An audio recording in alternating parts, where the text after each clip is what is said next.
The chandelier above Alexander Graves' study shimmered like a frozen constellation, casting fractured light across the marble floor below. The mansion was silent, oppressively so. No footsteps echoed, no voices stirred. Only the faint, rhythmic ticking of an antique grandfather clock counted down the seconds in that chilled quiet, each tick carving tension deeper into the air like a chisel to stone. Alexander stood in the hallway just beyond the study, cloaked in the shadow of a towering Corinthian column. He didn't move. He barely breathed. A man who had once dominated boardrooms with a single glance now found his heartbeat louder than the silence around him. His eyes cool, calculating, always 5 steps ahead, were narrowed, not in anger, but in something colder, anticipation. He had planned this carefully. Every detail, every variable, every possible outcome. He'd even timed the safe to be opened exactly 7 minutes before the maid's arrival. He wanted the scene to appear accidental, believable, like something forgotten by mistake, a slip, a moment of arrogance. The vault door was swung wide open, its polished steel gleaming beneath the study's skylight. Inside, bundles of cash sat stacked like green bricks, tight and pristine. Strings of pearls curled lazily beside loose diamonds.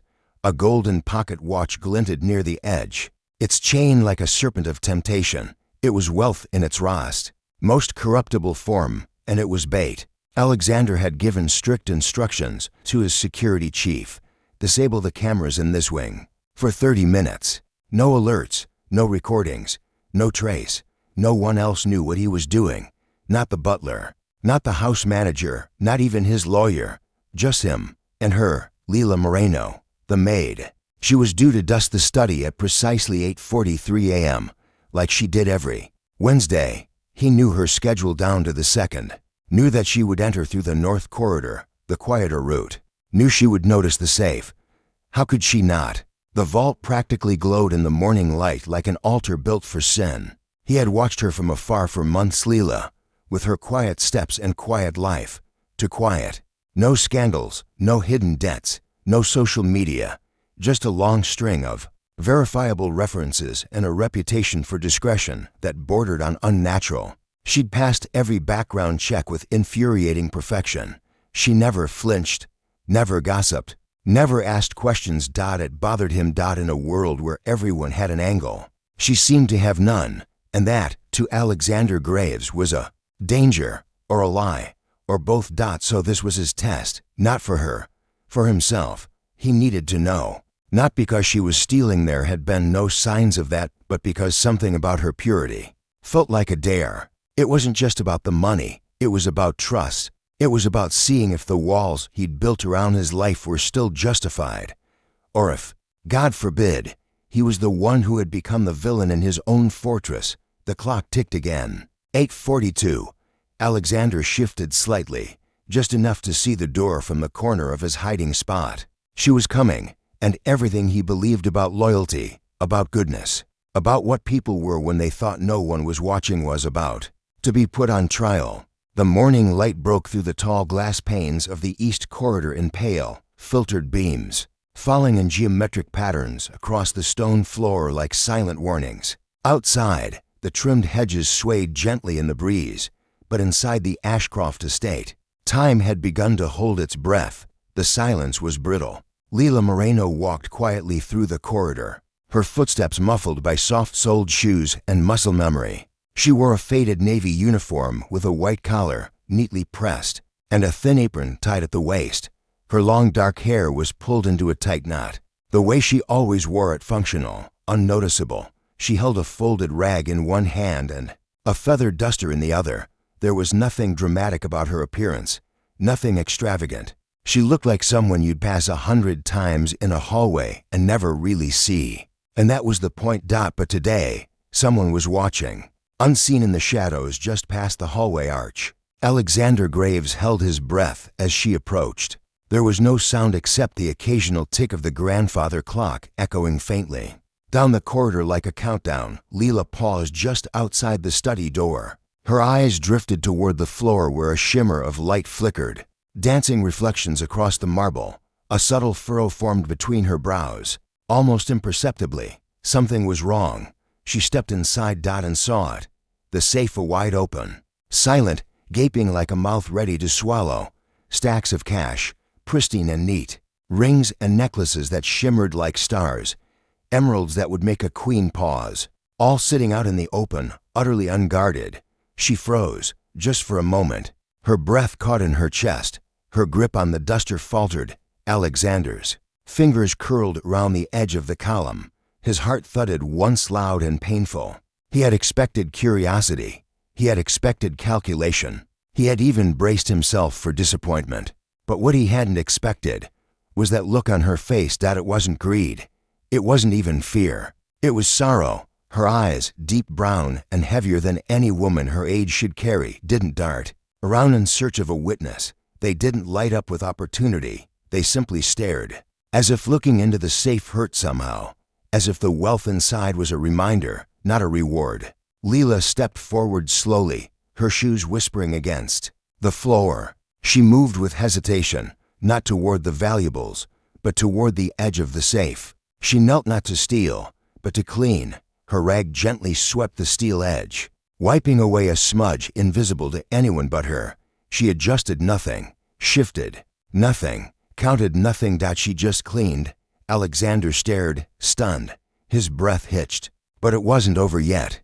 Leela reached into the pocket of her apron and withdrew something small and folded carefully, as if it were fragile. A photograph. The colors were faded, the edges creased, but Alexander could make out the shapes even. From where he stood, the children, a hospital bed, a thin, frail woman smiling weakly between them.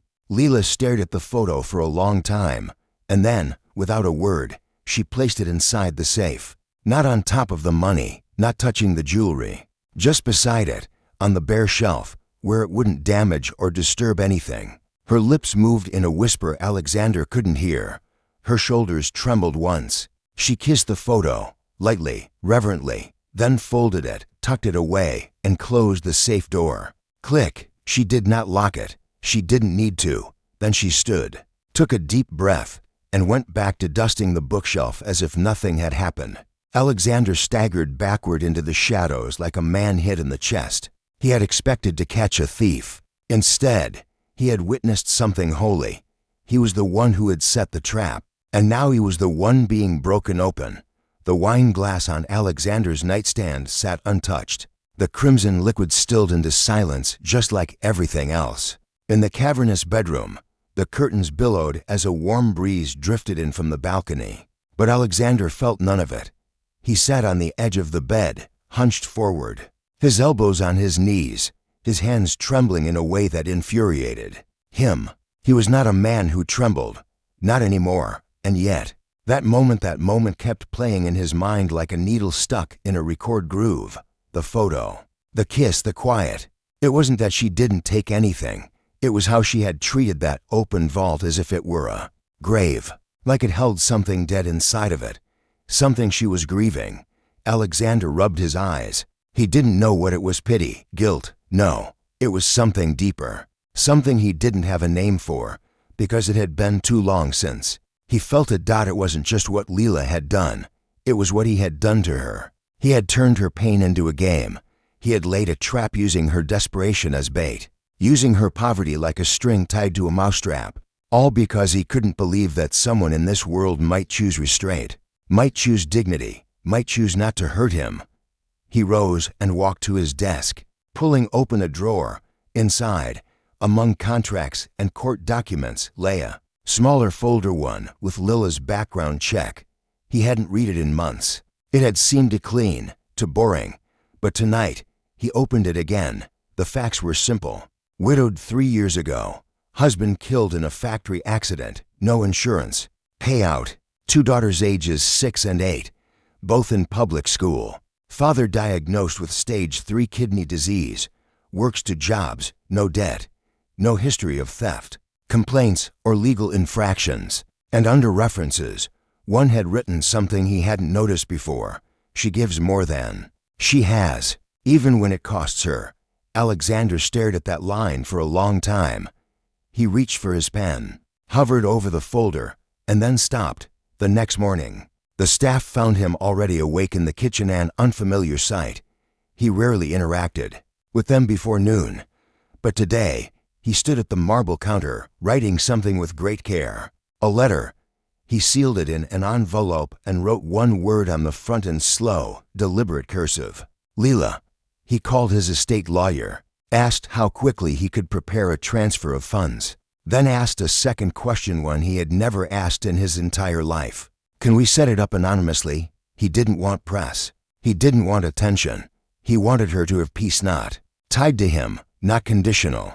He wanted her to breathe easier, because for the first time in 20 years, Alexander Graves had watched a person do something truly good, without knowing anyone was watching, and it made him feel like the one being watched by something bigger, by someone he hadn't prayed to in a long, long time. That afternoon, as Leela left the estate after finishing her tasks, she noticed the driver wasn't the usual one. Instead, a quiet young woman in a tailored uniform greeted her politely and handed her a slim envelope. Mr. Graves asked that I give this to you privately. Leela looked at it, confused, but nodded. She tucked it into her pocket and walked home. She didn't open it until much later, after the girls were asleep and the apartment had gone still. She sat at the kitchen table. Her fingers trembled slightly as she broke the seal. There was no formality, just a note written in the same heavy, neat script she recognized from the pantry labels in the mansion. Leela, integrity is not something you teach, it's something you carry. You've reminded me of everything I tried to forget. Please accept this, not because you need it, but because I do. AG beneath it, a signed check. Blank. Unlimited.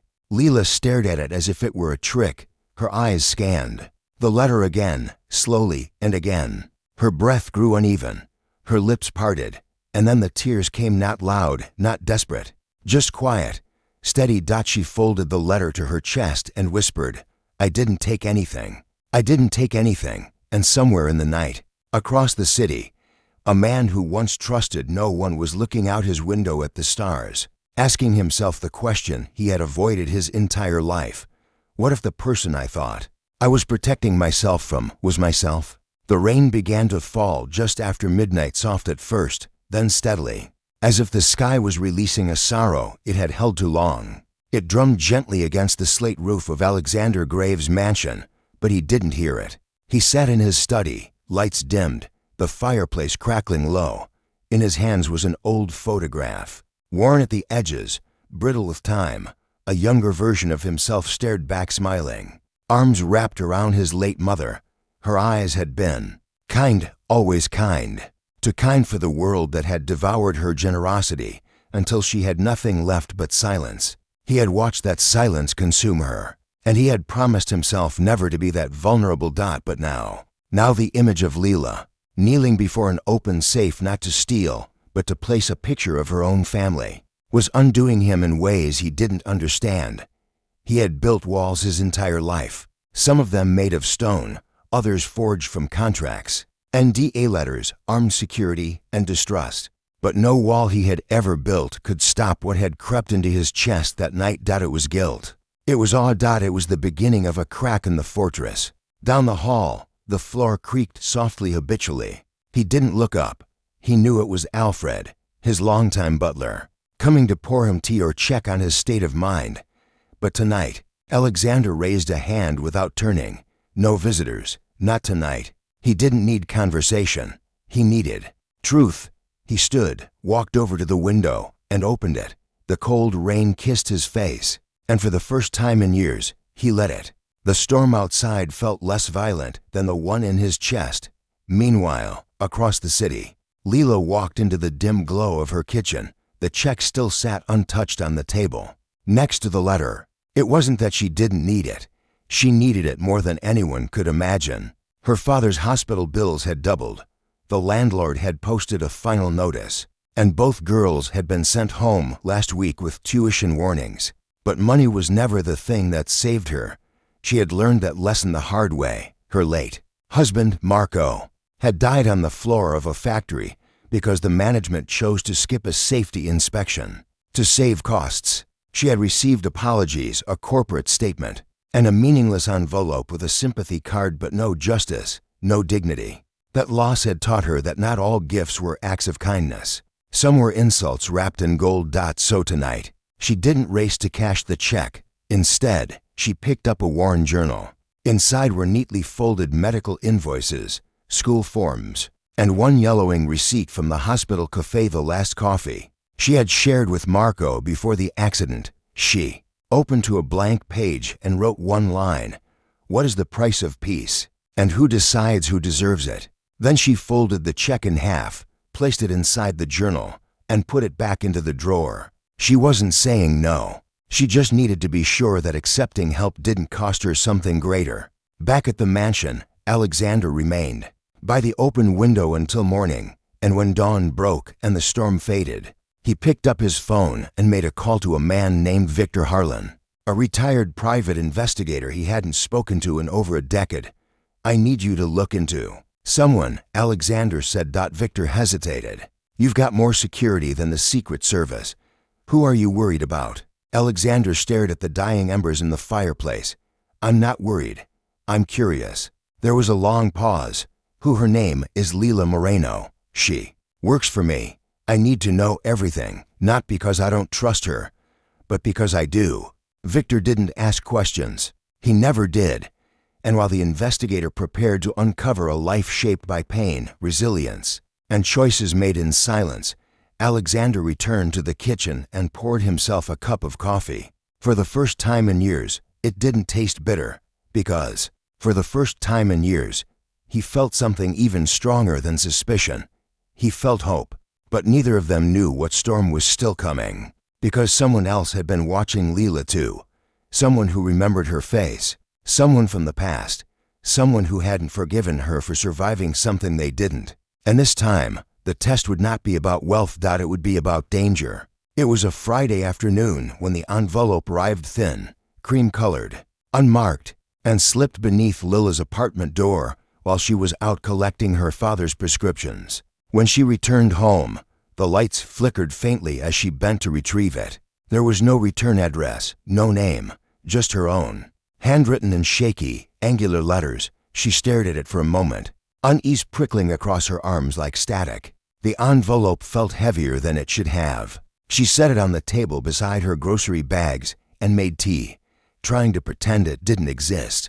But when the kettle clicked off and the silence returned, the envelope still waited, patient, like a vulture perched beside her piece. She opened it. Inside were two things: a single photograph and a torn page from a newspaper. Her hands began to tremble before she even understood why.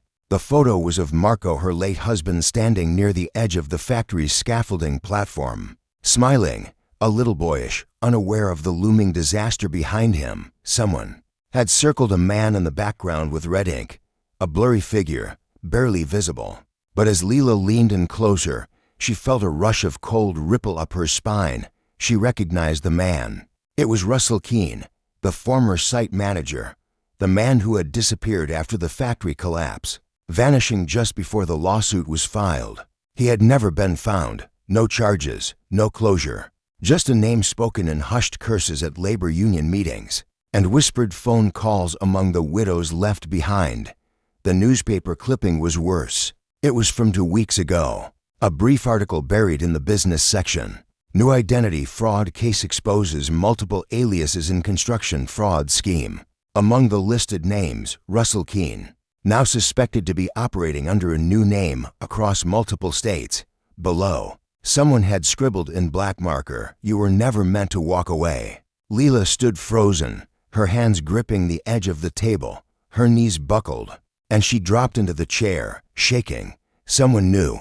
Someone was watching, and it wasn't Alexander. Across the city, in a dark, windowless room lit by a single desk lamp, a man sat flipping through a folder of surveillance photos. Leila outside the grocery store. Leila walking the girls to school. Leila in her uniform, entering the Ashworth estate. The man's fingers tapped rhythmically against the table. He muttered, "They all think she's clean." He turned to another file, this one thicker. Inside, court records, workplace affidavits, employee testimonies, some altered, some true, all documenting the accident that had taken Marco's life. His voice sharpened into a growl. She buried me once, now it's her turn. He lit a cigarette and blew smoke over the photo of Leela and her daughters, then circled one of the girls' faces with the same red ink. Meanwhile, Alexander sat in his study again, going through the preliminary report Victor Harlan had sent. It wasn't what he expected. No scandals, no suspicious affiliations, but something was missing. A single month, 130-day stretch completely blank from her work history just after Marco's death. No job, no known residence, no paper trail, just silence. Victor's voice crackled over speakerphone. I've been doing this a long time. Alexander, you can tell when someone's not hiding something bad, just hiding something that hurt too much to survive out loud. Alexander leaned back in his chair, fingers steepled beneath his chin. What happened that month? He asked softly. Victor paused. My guess, she ran from someone, and someone wants her to remember that. Alexander stared at the safe across the room, now locked, pristine, untouched since that morning. But his mind was no longer on wealth. It was on her silence, her sorrow, her photo in the vault. He rose suddenly, grabbing his coat. The storm outside had cleared, but the air was sharp, expectant. His driver met him at the garage. Where to? Sir Lila's apartment. Now. Back in her kitchen, Leela tucked the envelope beneath the floorboard where she had once hidden her marriage certificate. Her heart was pounding. She walked to her daughter's room and checked every window, every latch, every hinge. They were still asleep, peaceful, unaware, but peace was fragile, and it was cracking. Then came the knock at the door. Firm, heavy, she tensed. Another knock. Leela, a voice called. Muffled but unmistakable. Alexander. She opened it slowly, her eyes wide, with confusion, her throat dry. He looked at her differently now, not like a man observing a puzzle, but like someone afraid the answer had been buried too long. Something's wrong, he said. She stared at him for a moment, then nodded once, just enough to let him in, because the trap had already been set.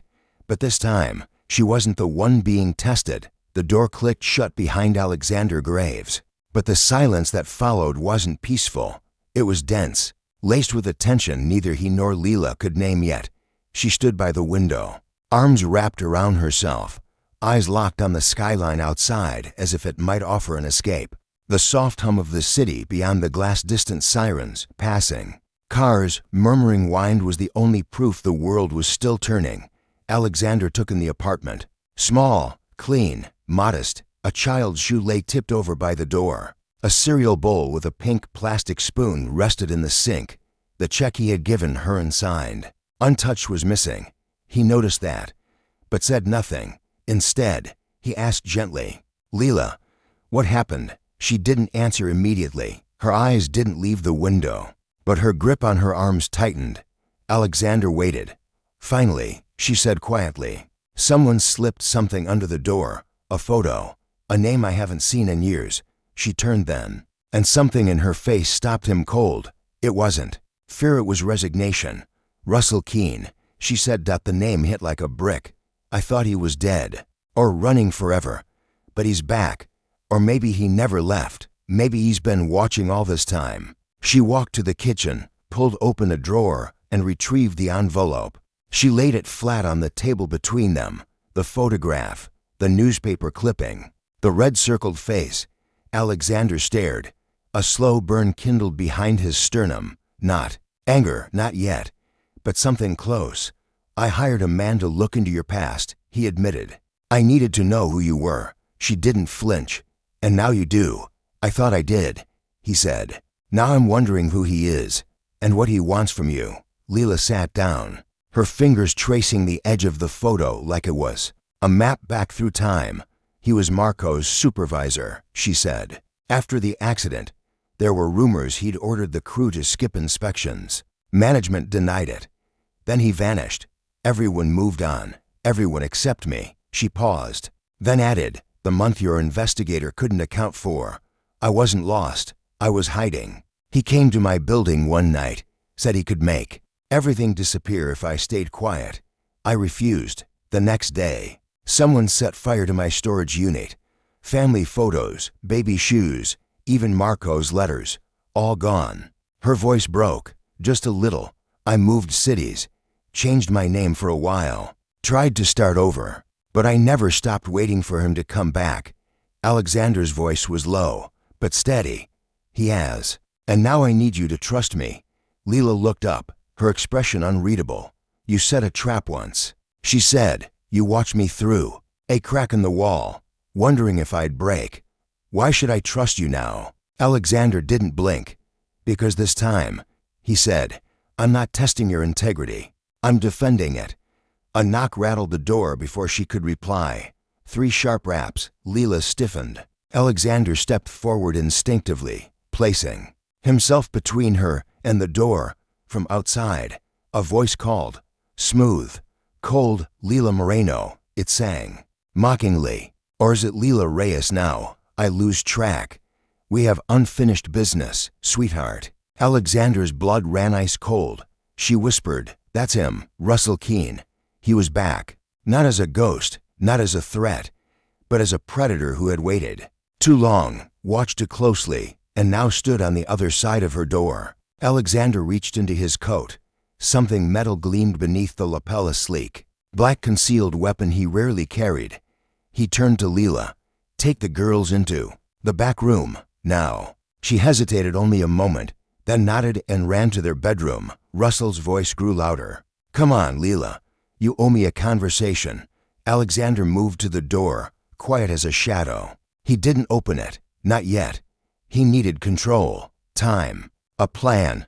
But before he could speak, a brick shattered the window. Glass exploded inward as a flash of movement cut across the front porch. Alexander ducked instinctively. The brick landed near the couch. Attached was a note scrawled in angry, messy ink. You took everything from me. Now I take it back. Sirens wailed faintly in the distance, but they weren't close enough. This was no longer a test. It was a war.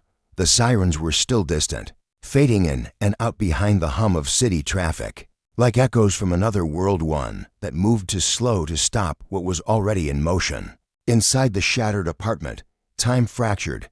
Glass crunched beneath Alexander's shoe as he stepped away from the broken window. The wind had changed, not outside but in the room. The temperature, the tension, everything was different now. This was no longer about integrity or redemption. This was survival. Leela appeared in the hallway, her daughters pressed close behind her like shadows. The younger one clutched a stuffed rabbit by its thread barrier, her lip trembling, her tiny frame shaking. The older one was trying not to cry, her eyes wide and darting between her mother and the shattered glass. Leela dropped to her knees and pulled them both into her arms, whispering, "It's okay. Mommy's here, don't be scared." But her voice cracked just a hairline fracture, but enough for Alexander to hear the panic. Underneath, he turned to her. "Go, lock yourselves in the back bedroom. There's only one door and no windows. I'll block the hallway. I'll buy you time. You shouldn't be here," she whispered. "He won't stop." He met her eyes, steely now, clear. "Neither will I," she hesitated, then nodded. She scooped up her daughters and disappeared into the hallway. The door clicked shut behind her. Alexander pulled a chair from the kitchen and wedged it under the front doorknob. Then he stepped back into the living room, scanning the broken glass, the open blinds, the jagged edge of the storm that had burst through the walls. A soft creak from the fire escape. He turned fast, gun drawn, silent. He knew that sound. Someone was climbing up from the alley. Russell. He didn't knock this time. He was coming in. Alexander moved to the far wall, crouched low behind the dining table. His breath was even, controlled. The man who once signed billion-dollar deals with an ice-cold smile had become something else entirely. Not a CEO, not a philanthropist, not a reclusive millionaire. A shield, a protector. The window slid open with a slow, scraping whine. Then boots landed inside with a thud. Alexander didn't move. Not yet. Russell's voice drifted into the room, low and cruel. "I warned you, Leela. You should have stayed quiet. But no, you had to be the hero." He moved toward the hallway. Alexander rose, gun pointed. "She already is." Russell froze. He turned slowly, eyebrows raised, lips curling, into something between a smirk and a snarl. "Graves," he said, Didn't expect the puppet master to come off the stage. I'm here now, Alexander said. Walk away. But Russell didn't flinch. You think I care about your money? About your estate? He gestured toward the broken glass. This isn't about her working for you. This is about what she cost me. I disappeared for years because of her. She made noise when she should have bowed. You think people like her can walk away without consequences? Alexander's grip tightened. She didn't walk away. She survived. That's not a crime. Russell's eyes darkened. In my world, survival comes with debt. He lunged. Alexander fired. The shot cracked through the apartment like thunder. A vase exploded behind Russell as he dove behind the couch. Wrong move, Graves. He shouted, rising with a knife drawn from his boot. They crashed into each other. The table toppled. Chairs flew. For a moment it was chaos: fists, steel, broken furniture, and adrenaline. But Alexander fought like a man with nothing to lose and someone to protect. Not just Leela, but the last part of himself that still believed in doing something good. With a roar, he slammed Russell into the cabinet, disarming him. The knife clattered to the ground, but Russell's hand was already on a second weapon, a small revolver pulled from his ankle holster. Alexander dove just as the gun fired. The bullet struck the floor inches from where the girls had been playing. Hours before, Leela burst from the hallway with a scream, her voice sharp with terror, holding a cast-iron pan in both hands.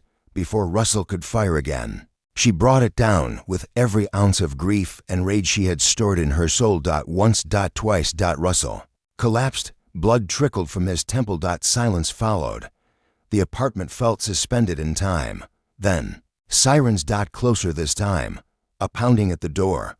Police, open up. Alexander looked at Leela. Her hands trembled, her eyes wide with horror at what she'd done. You saved your girls, he said quietly, and you saved me too. The front door burst open. Officers flooded in, weapons drawn, voices barking orders. Alexander dropped his gun, raised his hands, identified himself, protected her. By the time the medics arrived and the body was taken away, the storm had passed. But something had changed. The man who had set a trap for a housemaid now stood bloodied, bruised, and reborn, not as a man who needed proof of loyalty, but as one who had finally earned it. And the woman he once suspected? She was no longer just a housemaid. She was the reason he still believed in humanity. The apartment was a war zone by morning. Police tape fluttered at the threshold. Bloodstains dried in the grain of the hardwood floor. Shattered glass glistened beneath the kitchen table like ice. Forensics dusted for prints, while neighbors gawked from behind hallway doors, whispering in disbelief. Leela sat on the back steps, wrapped in a borrowed blanket, her daughters clinging to her sides. Their faces were pale, eyes swollen from crying, but they didn't ask questions. They had watched too much, heard too much, and somehow understood everything. A female officer crouched down beside them with a paper cup of cocoa. You're safe now, she said softly. He's not coming back. But Leela didn't speak. Not yet. Her hands still trembled too violently to hold the cup. Inside, Alexander Graves stood beside a detective, giving his official statement with the calm precision of a man used to high-stakes transactions. But his voice was lower than usual, and there was something broken in it. He came through the window. He had a weapon. I acted to protect the family. That's all there is. The detective eyed him. You're lucky. Most people in your position would have run the other way. This wasn't your fight. Alexander looked toward the hallway where Lila's daughters had huddled in fear just hours ago. Yes, he said. It was. The officers wrapped up their interviews, bagged evidence, and began to clear the scene. The paramedics had already taken Russell Keene's unconscious body to the trauma unit. Still breathing, barely. But Alexander wasn't watching the ambulance. He was staring at the safe in his mind, the one he'd once left open to catch a thief, and the woman who'd taught him more about wealth in her silence than his fortune ever had. Later that morning, Leela and her daughters were relocated temporarily to a private residence Alexander owned, just outside the city, a quiet place in the hills with security gates, and no neighbors for miles. It wasn't offered as charity. It wasn't even discussed. It was simply there, waiting, ready. But Leela didn't settle easily, even in comfort. Trauma has a way of following like smoke.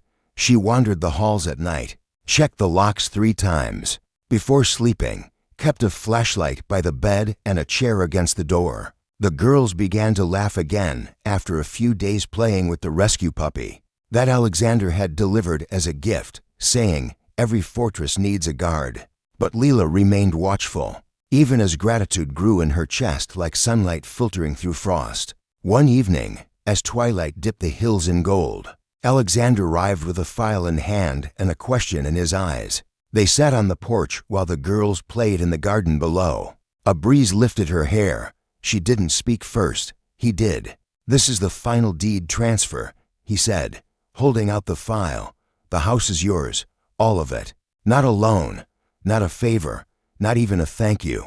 She stared at the file but didn't reach for it. "I can't accept this," she said. "Not like this. You already did," he replied gently. "The moment you walked away from a fortune you didn't touch. The moment you placed your children's photo in a vault instead of your hand. That was the richest act I've ever witnessed." She closed her eyes. "You think you've given me peace," she whispered. "But peace doesn't live in houses. It doesn't hide behind gates. It hides in knowing it's finally over." Alexander nodded slowly. "Then let's make sure it is." He pulled out a second folder. Inside were legal documents, restraining orders, court motions, and an arrest warrant affidavit with Russell Keene's full criminal record. At the top, the words glared in bold, "Pending federal indictment, multiple states." "He's not coming back," Alexander said, "and if he tries, he'll meet the full weight of the law.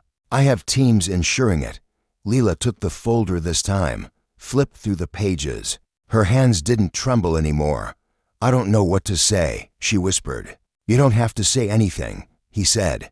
"Just live." That night, after the girls went to bed, Leela stood barefoot in the quiet living room. No sirens, no glass breaking, no whispered threats under her door. Only stillness. She walked to the fireplace and placed the photo of her children and father, the one she'd once left, in a Millionaire's vault on the mantel. Then she whispered something to the empty room. "You did it, Marco. We made it."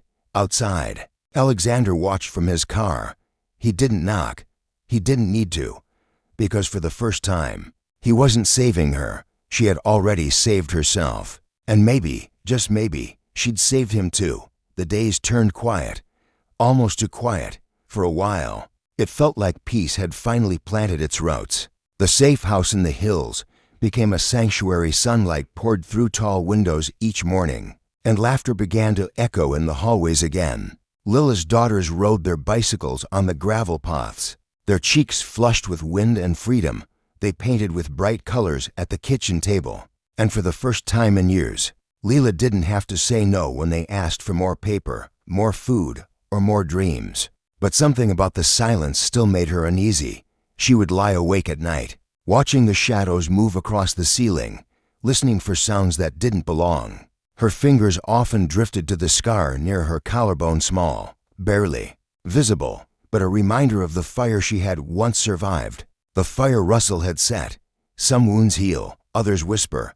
Alexander knew it too. He visited every few days now, never unannounced, never imposing, just a presence. Sometimes he brought the girls small gifts, sometimes groceries, sometimes nothing but his time. And one afternoon, he brought a man, Victor Harlan, the retired investigator. They sat at the kitchen table while the girls played outside, and Leela listened as Victor laid out a folder thicker than a novel. Russell Keene hadn't just run.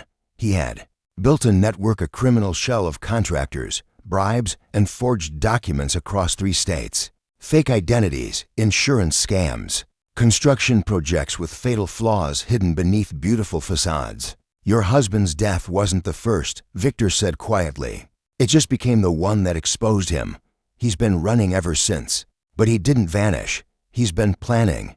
Lila's hands tightened around her teacup. "And he came back for me," Victor nodded. "Because you were the only one who didn't take the hush money. You were the loose thread in a tapestry of silence." Alexander leaned forward. "But the moment he stepped foot into your apartment, that all changed. The system didn't listen when you were grieving. But it will now, because I am." Leela stared at him, heart pounding. "What are you saying?" "I'm saying," he replied, We're going to destroy every inch of the empire he tried to build. Brick by brick, legally, publicly, permanently, the plan moved faster than she expected. Alexander used his connections, media outlets, federal regulators, investigative journalists who had once tried to expose Russell but lacked a reach. Now they had everything: documents, witness lists, video surveillance, testimony from others who had stayed quiet for too long. Within 2 weeks, Russell's network began to collapse. First came the front page article, "The Collapse Beneath the Concrete," exposing the ghost contracts of Russell Keene. Then came arrests: his accountant, his site managers, his fake identity broker, and finally, Russell himself extradited under federal protection from the trauma unit. Handcuffed to the hospital bed, Leela watched the news from the living room sofa, her daughters asleep in the next room. The reporter's voice was calm, but the headline burned. Key witness identified. Woman who refused to be bought speaks out. Her name was there. Her face, Leela Moreno. The woman who had dusted a millionaire's safe and walked away without touching. Ascent was now the voice behind a takedown that rocked the construction industry to its core. But with exposure came danger. Anonymous threats trickled in online. Angry contractors. Hushed lawyers, whispers of retaliation. Alexander had expected it. And this time, he didn't just send security. He showed up himself. At midnight. With a duffel bag. She opened the door to find him standing there, his suit jacket tossed aside, sleeves rolled up, exhaustion beneath his eyes. "I can't protect you from the world," he said, "but I can protect you from being alone in it." For a long moment, she didn't speak. Then she stepped aside and let him in. He slept on the couch that night, a book resting on his chest, his hands still curled near the pocket where he kept the old photograph she once left in his vault. The girls giggled when they found him there. In the morning, hair messy, one sock missing, their quiet protector finally looking a little less like a billionaire and a little more like home. That day, Leela made pancakes from scratch. Flour dusted her cheeks, syrup stained the table, and when she sat beside him with 2 mugs of coffee, she didn't thank him. She just looked at him long, steady, and full of something he hadn't seen in years. Trust. Not because of the money. Not because of the protection, but because when the world tried to silence her again, he chose to be loud in the only way that mattered: by standing beside her. The trial was set for autumn, October 3 RD. By then, the leaves had begun to turn in the hills round the estate, gold and crimson rustling like whispered omens through the quiet woods. But inside the courthouse, in the heart of the city, the air was electric. Reporters lined the marble steps. Cameras flashed. Protesters and advocates shouted from opposite sides of barricades. It wasn't just a trial anymore. It was a reckoning. Russell Keene, once a nameless shadow beneath factory steel and forged blueprints, now sat in a courtroom in a gray suit 3 sizes too large, flanked by attorneys and federal marshals. His face was thinner, paler, but the venom in his stare was unchanged. And across the room, seated just 2 rows behind the prosecution, was Leela Moreno. Not in uniform, not in shadows, not behind anyone. She wore a simple navy blouse, her hair pulled gently back, and her hands steady in her lap. Her daughters weren't there. Alexander had made sure they were safely at home, protected by private security and a woman named Rosa who used to run operations for his estate. Leela was alone today, but not really, because Alexander Graves sat beside her, suit crisp, jaw tight, eyes fixed on Russell like a hammer waiting for the gavel. The prosecutor's opening remarks were brutal, systematic. They detailed the death toll, the manipulated inspections, the ghost payrolls, the silenced families, and the fire that had destroyed what little Leela had left. They played audio clips, showed time-stamped photos, and read transcripts of testimonies from men and women who had once buried their pain in silence, until Leela had come forward. And then, it was her turn. Leela took the stand. The courtroom hushed. She didn't cry, she didn't shake, but her voice, though soft, cut through the room like a blade. "I didn't ask to be a symbol," she said. "I didn't want to be the one who stood alone. I just didn't know how to teach my daughters that silence was safer than truth." She told them about Marco's death, about the knock at her door, about the envelope with cash, about the fire, about the fear that took root in her bones and never left. "And I never took a single cent from him," she said, her voice trembling. "For the first time. But he still tried to destroy me." When she stepped down from the stand, the silence lasted almost too long. Then came the applause. The judge called for order. But even she couldn't hide the glisten in her eyes. The defense tried to paint Leila as opportunistic, said she was riding the attention, that she had the backing of a billionaire now, that maybe she had something to gain. But Alexander was next, and he dismantled that argument without raising his voice. "I am not here to defend Leila," he said. "She doesn't need my protection. I am here because she protected something in me I thought was dead. I watched her walk away from more wealth than most people see in a lifetime. I watched her put a photograph in a vault instead of a hand. And I watched her survive." His final words echoed. "She saved my life. Now I'm just trying to deserve that." The trial lasted 6 more days. Russell Keene was found guilty on all 37 counts: fraud, negligence, attempted extortion, attempted manslaughter, and conspiracy. He was sentenced to 65 years without the possibility of parole. The courtroom erupted. Some cried, some cheered. Leila simply exhaled, as if she had been holding her breath for years. Outside the courthouse, microphones were shoved in her face, questions fired like bullets. "How does it feel to win? Are you going to write a book? Did you ever imagine this?" She didn't speak. Not until Alexander stepped beside her and whispered, "You don't have to say a word." And she didn't. Instead, she reached into her pocket and held up the photograph, the same worn image of her daughters and her father, now placed inside a simple silver frame. That was her statement. That was her victory. 2 months later, a letter arrived at the estate. No return address. Just a stamp from the federal prison facility in Colorado. Alexander opened it on the back porch with a glass of wine. Leila sat beside him, barefoot, wrapped in a blanket. Inside was a single sentence: "You think she's your redemption, but she was always mine to ruin." He didn't show it to her. He burned it in the fire pit and never spoke of it again, because she wasn't someone to ruin. She was someone who had already risen. And now, on a quiet evening with laughter coming from inside the house, pancakes on the griddle, a dog barking in the yard, and 2 girls asking their mom if she'd ever been famous, she smiled. Not because of fame, but because at last she was free. And beside her, the man who once set a trap in gold now spent his life building something far more valuable: a home.